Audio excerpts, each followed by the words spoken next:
Now, the question of who gets to own land after it's been redistributed has collapsed relations between the African National Congress and the economic freedom fighters, who believe that putting the state as custodian of land amounts to nationalisation. This may lead to a delay in submission to Parliament of the bill to amend Section 25 of the Constitution on land reform. Joining us to explain the challenges posed by such a delay is the National Coordinator of the Alliance for Rural Democracy, Ms. Constance Mogale. A very good afternoon to you, Ms. Mogale. Good to have you with us on the Daytime Update today. Talk to us about this issue of contention between the EFF and the African National Congress. How big of an issue is it? Why does this detail matter? So for us, it is a very big disappointment because we were excited when the two major parties were voting together to advance land reform in South Africa to address the skilled challenges and ownership of land in the country. So our confirmation is that it is only about politicking. The ANC and EFF is never serious about the kind of transformation we want to see, the kind of change we want to see. We, as the Alliance for Rural Democracy and the Land Access Movement of South Africa, we were against the amendment of the Constitution for the reasons of timing, and the delay.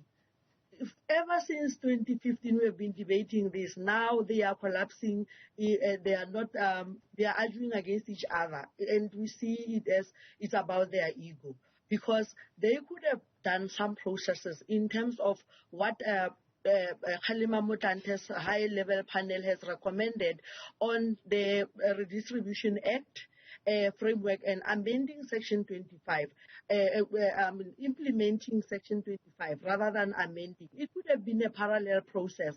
Right now, we are sitting with outstanding land claims that are yet to be finalized by the Commission. Why are they not finalizing those land claims? If you look at the statistics, Mpumalanga is the highest rate.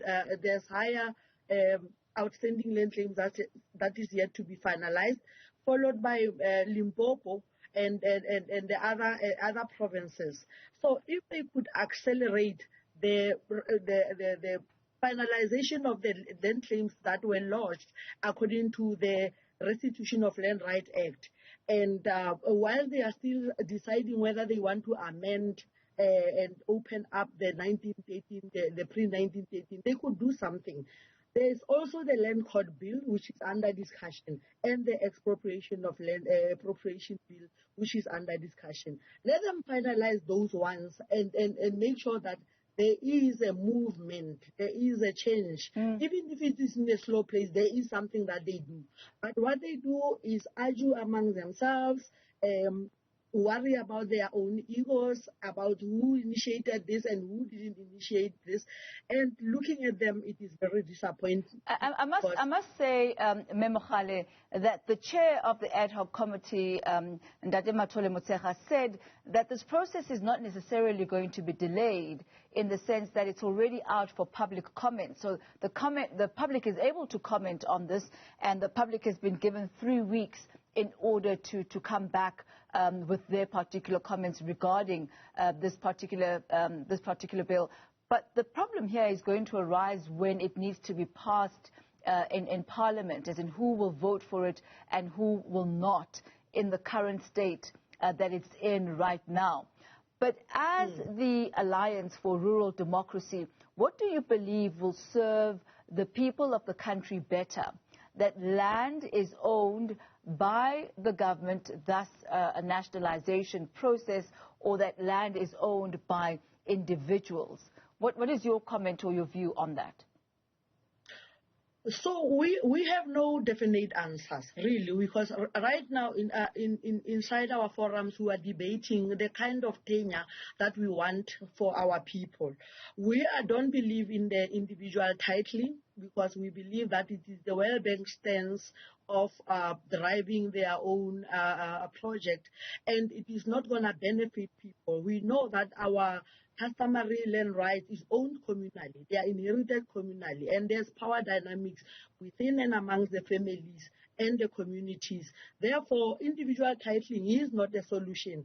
And we want a range of options where people can choose what kind of tenure they want. We also don't believe in nationalization because of, and I mean, we have seen that models that we thought were going to benefit the people, like the Ingonyama Trust Board, for example, have disappointed us, where land rights are monopolized to an individual, and the kind of leadership institutions that we have are disappointing from government, from parliament itself, and we don't know what kind of option. And we are saying the solution is not going to be from parliament. It's going to be from below. We need to create platforms of discussions where people can say to us what kind of other tenure options can be advocated for in terms of the law, so that we encompass and protect the rights of the vulnerable groups like the orphans, the women, and the children, and not monopolize title into individualization.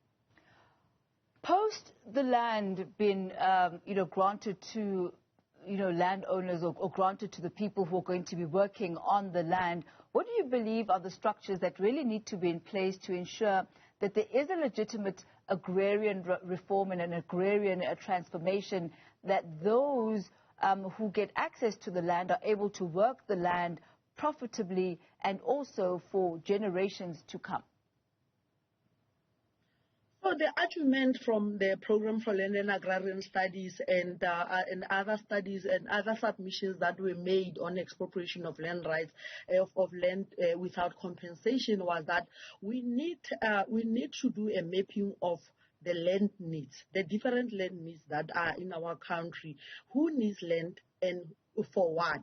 So that we are able to categorize and satisfy the land needs, and not just say we redistribute farms to people who are not necessarily farmers, or we redistribute small land for people who need to survive on the land for their livelihoods. So it would be better to not do shortcuts and make sure that as civil society and government, the hand and gloves together, we do that feasibility study to check what kind of land is needed for what. Other people need land for housing and for accommodation because they work somewhere. And this issue of location of where the land is very key, because you cannot give a housing to a person who's working 100 kilometers away. So it perpetuates tenancy and it perpetuates poverty. The other issue is you could look at where land is far away from people, but they need to relocate so that they can do viable livelihoods. We need to look at what kind of full settlement will be needed for people to resettle in a way that will not drown them into debt, but in a way that they will be able to navigate themselves and make sure that there's a livelihood, that they can make use of the land. So there is so many questions that need to be answered, and it is not as simple, because and that is why dialogues and debates are very important, to make sure that we know where our people who need land for accommodation, who need land for grazing, who need land for what, so that we are able to make sure that we the land is redistributed in an equitable and acceptable way. Yes. Constance Mogale, thank you very much for your insight. Without a doubt, I do know and assume that you will be contributing and making comments on that amended bill, which is out for public comments for a 3-week period. That's Constance Mogale, the National Coordinator of Alliance for Rural Democracy.